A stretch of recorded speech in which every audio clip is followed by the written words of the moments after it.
Hello friends, இந்த வீடியோவில் என்ன பார்க்க போகிறோம், கண்மணி அன்புடன் அப்படிங்கிற தொடரில் என்ன பட போகிறாங்க பார்க்க போகிறோம். அதில் இன்றைக்கி வெண்ணிலா நேராக ஆஃபீஸ் வந்துடுறாங்க. அங்கே அன்பு இருக்காரு. அங்கே வந்தோடனே அன்பு பார்த்தா நிதானம் இல்லாமல் வந்திருக்காரு.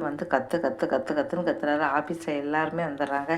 என்ன இப்படி நிதானம் இல்லாமல் வந்திருக்கீங்க, உங்களுக்குலாம் வெக்கமாக இல்லையா அப்படின்னு சொல்கிறாங்க. பாட்டி நின்றுட்டுருக்காங்க. அதை கேட்க நீ யார், நீ என்ன என் பொண்டாட்டியா, நான் எப்படி வேணால் வருவேன், இது ஏன் ஆஃபீஸ், அதை கேட்க நீ யார், நேற்று வேலைக்கு சேர்ந்தவ அப்படிங்கிற உடனே வெண்ணிலாவுக்கு அவமானமாக போயிடுச்சு.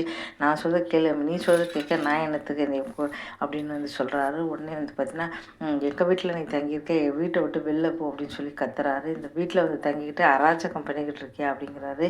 உன்ன மாதிரி கேவலமான பொம்பளை கிடையாது சொல்லி வெண்ணிலாவை பயங்கரமாக கேவலப்படுத்தி அவமானம் பேசுகிறாரு. நீ வேணால் வீட்டில் வேணால் தங்கிக்கலாம், இந்த வீட்டை விட்டு போக மாட்டேன்னு சொல்லிட்டு தாராளமாக இருந்துக்கோ, எனக்கு என்ன. ஆனால் நீ பார்த்தீங்கன்னா ஃப்ரெண்டு வீட்டில் தங்கிட்டு ஃப்ரெண்டோட புருஷனை ஆட்டையை போட பார்க்குறிய, உன்ன மாதிரி யாரும் இருக்கக்கூடாது அப்படி இப்படிங்கிறாங்க. ஆஃபீஸில் உள்ளவெல்லாம் கேலி பண்ணி சேர்க்கிறாங்க.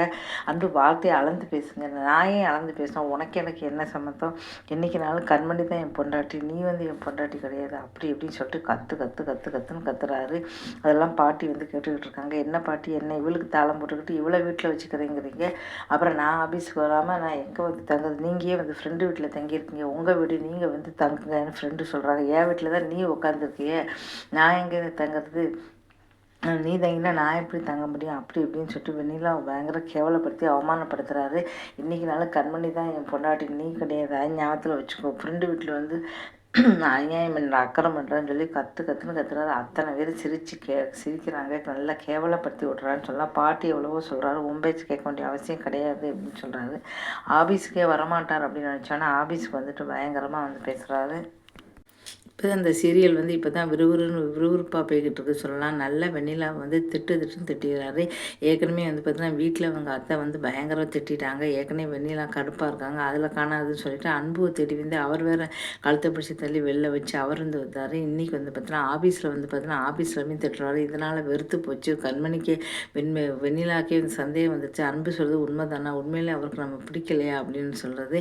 ஆனால் உண்மையிலே பார்த்தீங்கன்னா வெண்ணிலா செய்கிறது அநியாயம்னு சொல்லலாம். கல்யாணத்துக்கு முன்னால் காதலிச்சிருக்காரு சரி, ஆனால் அவங்க தான் காதலிக்க மாட்டேன்னு சொல்லி தினேஷ் ஒருத்தனை காதலிக்கிறேன்னு சொல்லிட்டாங்க. அதோடு முடிஞ்சு போச்சு. அதுக்கப்புறம் இவர் கல்யாணம் பண்ணிட்டு தன்னோட பொண்டாட்டி நேசிக்கிறாரு. நீ கல்யாணத்துக்கு முன்னால் என்ன காதலிச்சேன்னு சொல்லி வருது. கொஞ்சம் கூட சரியில்லை. ஒருவேளை தினேஷ் நல்லவனாக இருந்தால் அவள் கூட அவர் போயிருப்பார். அவர் நல்லவன் இல்லை அப்படின்னு தெரிஞ்ச உடனே அவனுக்கு வேறு வழியே கிடையாதுன்னு வந்துட்டாங்க. இப்போ அவர் வழி இல்லாமல் உன் காதலை நான் ஏற்றுக்கட்டுமா அப்படின்னு சொல்கிறது தப்பு.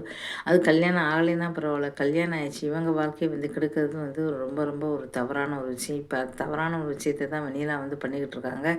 அன்பு எத்தனை தடவை சொல்லியாச்சு, கேட்க மாட்டேங்கிறாங்க. இதுக்கப்புறம் என்னெல்லாம் கூத்து நடக்க போதோ தெரியல. வெண்ணிலா வீட்டை விட்டு தன்னால் போயிடுவாளா அப்படின்னு தெரியல. ஏன்னா எவ்வளோ கேவலப்படுத்த முடியுமோ அவ்வளோ கேவலப்படுத்துகிறாரு அன்பு. அப்படி கூட நான் போக மாட்டேன்னு வீட்டில் உட்காந்துருக்கேன், நியாயம் கிடையாது, கொஞ்சம் கூட நியாயமே கிடையாது. ஏன்னா கல்யாணத்துக்கு முன்னால் அவர் காதலிச்சார், இல்லைன்னு சொல்லலை, அது முடிஞ்சு போச்சு, அவ்வளோதான். அதுக்கப்புறம் பார்த்திங்கன்னா ஏற்றுக்க மாட்டேன்னு சொல்லிட்டு முடிஞ்சு போச்சு. இப்போ கல்யாணம் ஆயாச்சு இவருக்கு, இல்லை நீ அப்போ நீ காதலிச்சு அப்படின்னு சொல்லிட்டு இப்போ டைவர்ஸ் பண்ணிட்டு கல்யாணம் பண்ணிக்க சொல்கிறதெல்லாம் எந்த வித நியாயம் சொல்லலாம். இதெல்லாம் வீட்டில் உள்ளவங்க சப்போர்ட் பண்ணிவிட்டு இதுக்கப்புறம் என்ன நடக்க போகுதுங்க பார்க்க.